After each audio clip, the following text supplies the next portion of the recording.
Thank you very much, merci beaucoup. Alors, on avance avec le sujet suivant, qui est aussi passionnant, qui va traiter des lésions pigmentaires. Et donc, donc j'invite Dr Asma Lahlou, qui va nous parler des prises en charge des différentes pathologies pigmentaires avec le laser Pico Nano StarWalker. Bonjour à tous. Alors, ravi d'être parmi vous pour parler un petit peu, pour tourner un petit peu le pôle et parler des pathologies pigmentaires qu'on retrouve sur la face et qu'on peut gérer avec le laser StarWalker. Et ça fait partie de notre pratique quotidienne. C'est vrai que ce sont des pathologies qui ont un impact esthétique et qui ont un impact psychologique qui est très important.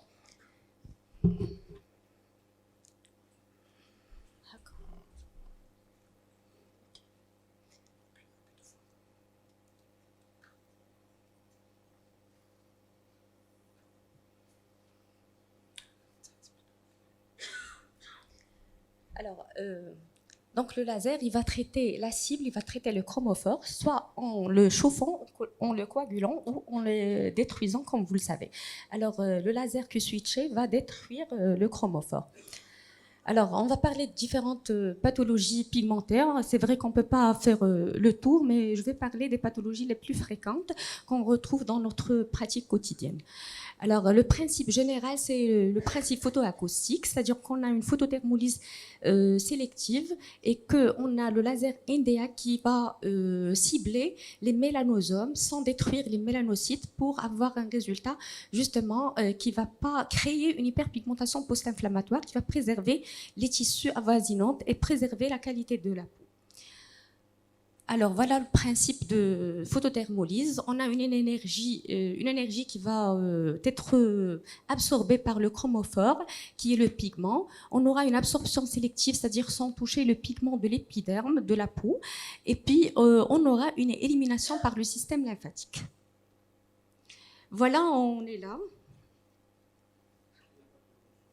C'est-à-dire que le chromophore, c'est bien sûr la mélanine. Alors, le choix de la longueur d'onde, c'est vrai que moi j'ai le StarWalker, j'ai que le NDAG, le KTP, et quand même on arrive à faire des résultats qui sont pas mal. Alors, le type de pigmentation va nous permettre de choisir la longueur d'onde adéquate, notamment quand on est superficiel, on a tendance à choisir le KTP, et quand on est plus profond, on va choisir le NDAG, c'est-à-dire qu'il faut toujours évaluer, c'est-à-dire le phototype avec aussi la localisation du pigment. Donc, bien sûr, des fois, on a ce qu'on appelle l'incontinence pigmentaire et c'est là qu'on va trouver tout l'intérêt du NDAC. Alors, voilà, il faut toujours évaluer le ratio phéomélanine et eumélanine avant d'utiliser n'importe quelle longueur d'onde, n'importe quel laser. Surtout dans notre contexte marocain, maghrébin, c'est-à-dire on a toujours tendance à travailler sur des phototypes qui sont foncés et même les phototypes clairs chez nous, c'est-à-dire on est un pays qui est ensoleillé, mais aussi on a un contexte génétique, c'est-à-dire même si on est devant une personne qui a un phototype clair, des fois on est surpris par c'est-à-dire l'apparition de l'hyperpigmentation post-inflammatoire et ça, vous le savez tous. Alors maintenant, on va parler un peu du mélasma, qui est justement une maladie et que les gens pensent que c'est juste une pigmentation qui est sur la peau. Alors c'est une maladie chronique qui atteint le mélanocyte, mais pas seulement le mélanocyte, on va voir ça. Et il y a justement des facteurs multiples, notamment des facteurs hormonaux, des facteurs génétiques et aussi l'exposition solaire. C'est une physiopathologie qui est complexe et qu'on va voir. Donc, on a, c'est-à-dire le soleil, on a l'incrimination du mélanocyte, du kératinocyte, du fibroblaste, mais aussi du système immunitaire, c'est-à-dire des macrophages. Alors, le mélasma, c'est un véritable challenge thérapeutique pour l'opérateur, que ce soit en traitement laser ou autre traitement, mais surtout quand on est amené à utiliser les lasers. Et c'est une demande qui est de plus en plus croissante de chez nos patientes. Les résultats sont inconstants, il y a beaucoup de récidives, il faut en parler aux patients, il faut leur dire et leur expliquer que c'est une maladie chronique et qui va peut-être, si je ne dis pas forcément, récidiver. Donc, c'est vrai que le laser Q-Switch est une nouvelle ligne thérapeutique. Et on a tendance, en tout cas moi, j'ai tendance à l'utiliser, surtout quand j'ai un mélasma qui est réfractaire, qui est rebelle, qui est très récidivant, qui ne répond pas au traitement classique. J'adore le FRAC 3 dans l'utilisation dans le traitement justement du mélasma, parce qu'on a toujours une composante vasculaire dans le mélasma. Et le FRAC 3, il utilise un NDR qui est fractionné et qui va nous donner des îlots d'hyperpigmentation, c'est-à-dire de chauffage, c'est-à-dire une température qui est excessive, des îlots, alors que le reste de la peau, il ne va pas être chauffé. Du coup, moins d'hyperpigmentation post-inflammatoire. En plus, il a une belle affinité de l'hémoglobine. Par la suite, on va avoir une action anti-inflammatoire et ça va nous aider dans la minimisation du risque de récidive. Alors, justement, l'avantage, c'est une destruction sélective du mélanosome sans pour autant toucher le mélanocyte et du coup, moins de risque d'hyperpigmentation post-inflammatoire. Et aussi moins de risque d'hypopigmentation. L'avantage justement c'est ça, c'est de ne pas aggraver le mélasma et de ne pas créer de l'hyperpigmentation post-inflammatoire. Là, bon, il y a des paramètres c'est-à-dire pour utiliser le laser pour le mélasma. Après, on va voir les cas. Voilà, donc chez cette patiente, on a un mélasma qui était réfractaire. Elle avait utilisé plusieurs traitements, plusieurs peelings. Et là, après une séance, on retrouve quand même une belle amélioration, je dirais 80% d'amélioration. Donc, j'ai utilisé la 4 mm, la R20, c'est la D28. Donc 4 mm, 2 joules. J'ai fait un fractate avec 14 joules.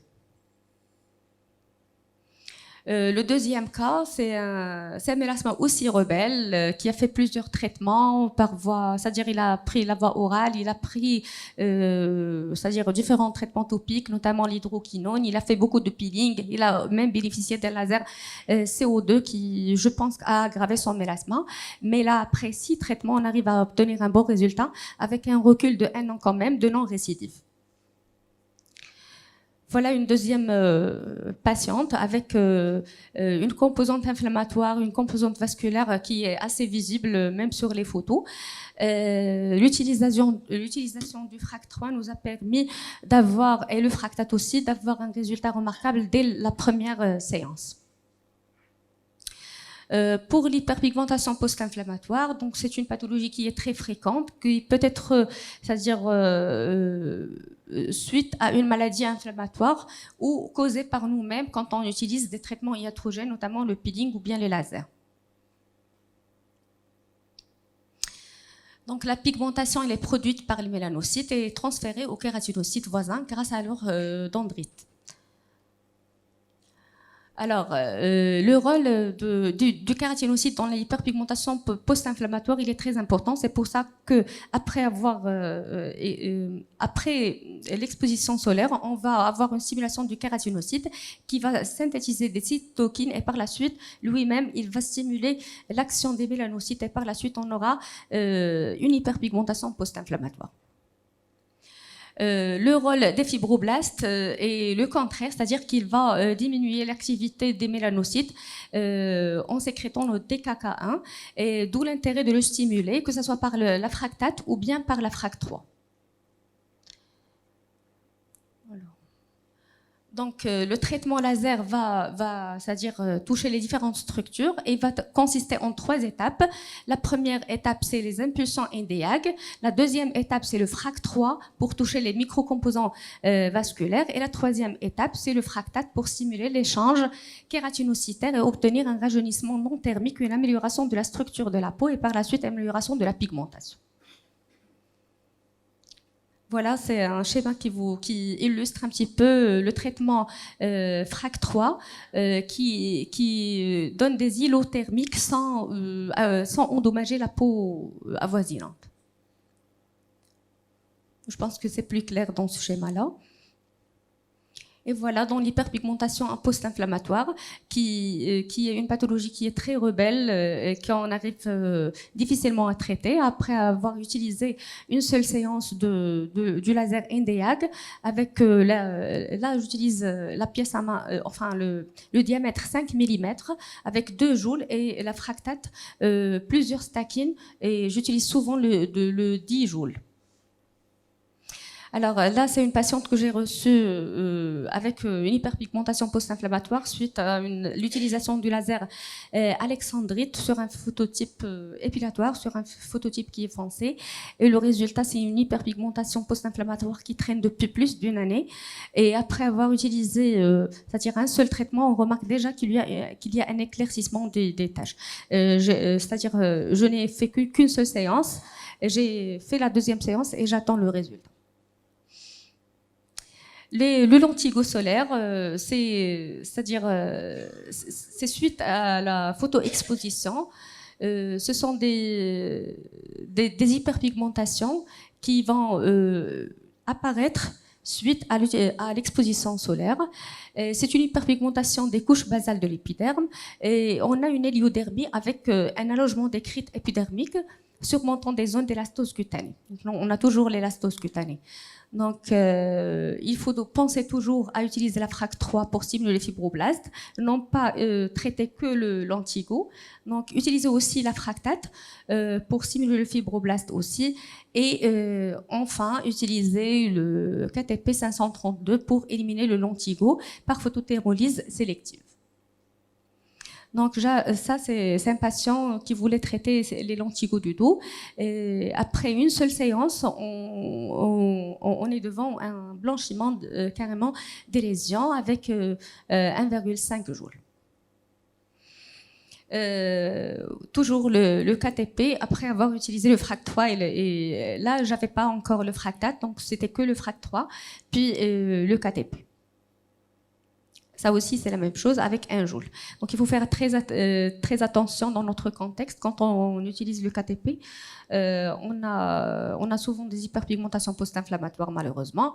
C'est pour ça qu'il faut utiliser la FRAC 3, non pas pour l'élastose cutanée seulement, mais pour toucher la composante inflammatoire et par la suite moins d'hyperpigmentation post-inflammatoire.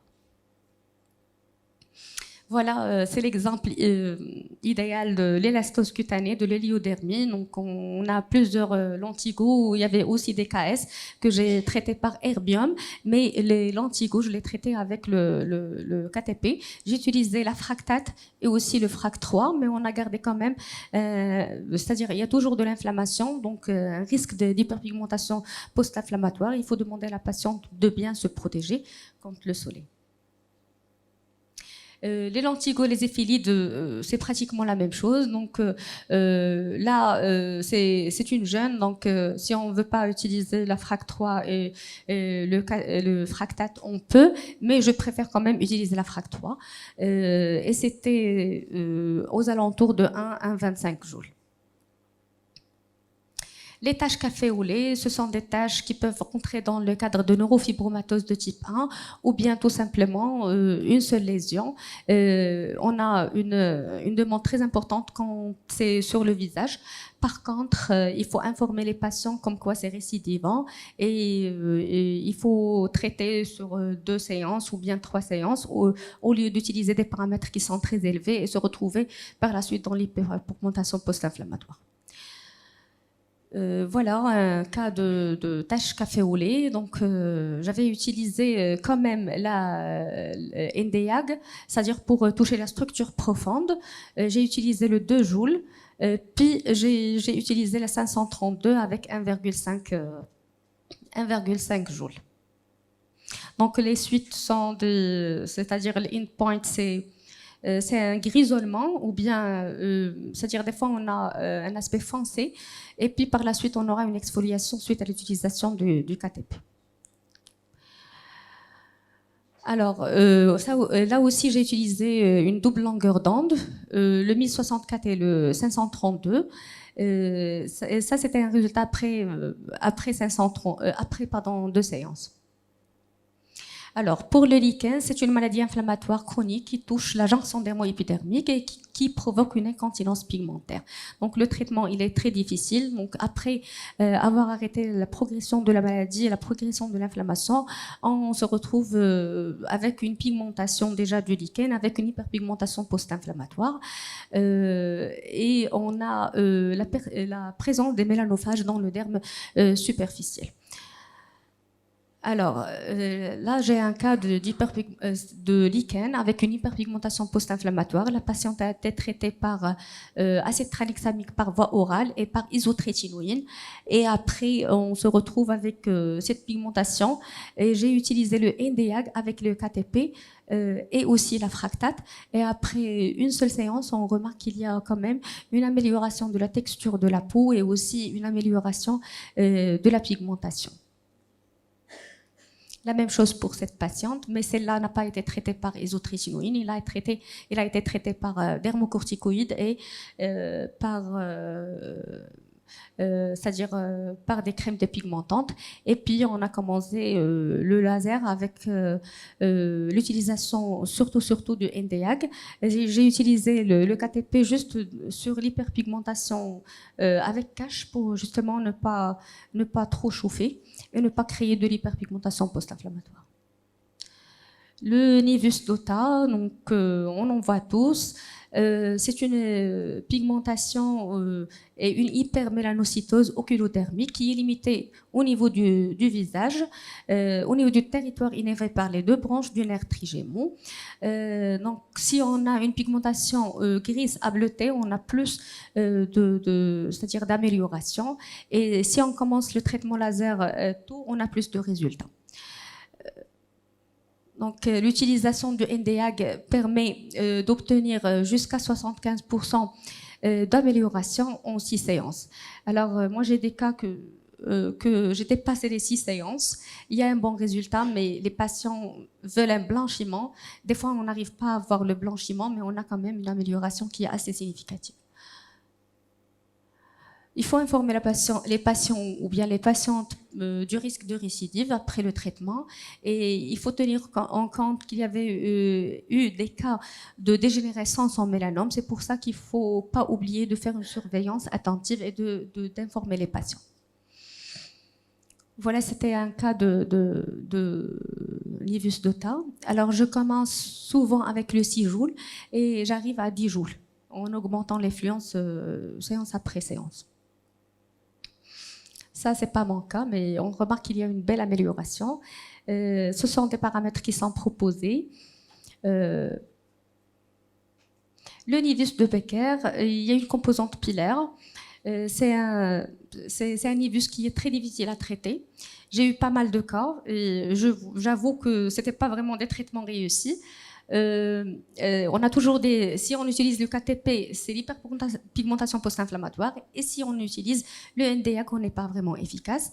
Donc l'utilisation de l'épilation avec le FRAC 3 permet un petit peu d'améliorer. Déjà, quand on enlève les poils, on a une amélioration de l'aspect de la pigmentation, mais on n'arrive pas toujours à avoir de très jolis résultats, en tout cas qui vont rejoindre les attentes des patients. J'ai trouvé un article qui parle de l'amélioration de la pigmentation sous Herbiomiac et qui a donné des résultats qui sont supérieurs à l'utilisation du NDAG. Après, on pourra tester et on verra. Voilà, avec des photos qui sont assez intéressantes. Les lignes de démarcation ethnique, ce sont des lignes de démarcation de causes inconnues et qui sont rebelles au traitement, rebelles aux crèmes. J'ai eu un cas d'une patiente mauritanienne qui présente une hyperpigmentation qui est assez visible. Et après quand même pas mal de séances, je dirais vers 4 séances, on est arrivé à avoir un blanchiment. Mais il faut informer du risque de récidive et il faut savoir bien se protéger parce que sinon, c'est sûr qu'il y a une récidive. Peut-être qu'on peut faire des séances d'entretien de temps en temps. Alors, il y a d'autres indications à développer. Il y a les cernes périorbitaire, j'ai commencé à faire des cas. Il y a de jolies améliorations, mais il y a une déception de la part des patients parce que tout le monde veut avoir un blanchiment de l'hyperpigmentation, chose qui est quasiment impossible parce que généralement ce sont des hyperpigmentations qui sont génétiques. La canthosis nigricans aussi, avec c'est-à-dire bien sûr la prise en charge complète de la patiente et l'hyperpigmentation qui reste, ça donne pas mal, c'est-à-dire des résultats qui sont pas mal, mais pas très très bien. Le mosaïcisme pigmentaire, le nevus bullous, le green toning face. Alors celui-là, c'est-à-dire pour moi, ça donne pas de résultats. Ça donne de l'hyperpigmentation post-inflammatoire jusqu'à maintenant. Mais j'y tiens toujours et je pense qu'il faut le développer et développer des techniques qui sont adaptées à notre contexte marocain, avec notre soleil, avec nos phototypes, avec notre génétique. Alors, bien sûr, il y a des complications. On risque des cicatrices si on est avec des fluences qui sont très très élevées. On risque de l'hyperpigmentation post-inflammatoire, de l'hypochromie, mais aussi une inflammation c'est-à-dire qui dure dans le temps, et l'inflammation égale hyperpigmentation. Alors, le Star Walker, il nous offre déjà une combinaison thérapeutique. On sait tous que la combinaison thérapeutique donne de meilleurs résultats. Le Star Walker, il a pensé à toucher les différentes structures et les différentes cellules de la peau pour optimiser les résultats. Pour moi, le Star Walker est devenu un outil primordial pour la prise en charge des hyperpigmentations de la face et aussi du corps. Il y a beaucoup de pathologies à traiter, à développer en dehors de tatouage. Bon, j'ai pas parlé de tatouage parce que c'est l'indication la plus commune, elle est très connue, tout le monde sait comment traiter un tatouage. Et j'insiste toujours sur la combinaison thérapeutique pour optimiser les résultats. Donc, les combinaisons thérapeutiques, il est déjà dans le Star Walker avec l'utilisation de la FRAC 3 et la fractate, mais on peut aussi bien sûr utiliser, par exemple, c'est-à-dire la drug delivery avec l'utilisation de l'acide tranexamique avec la fractate. Donc ça permet une meilleure absorption de l'acide tranexamique et ça donne de jolis résultats.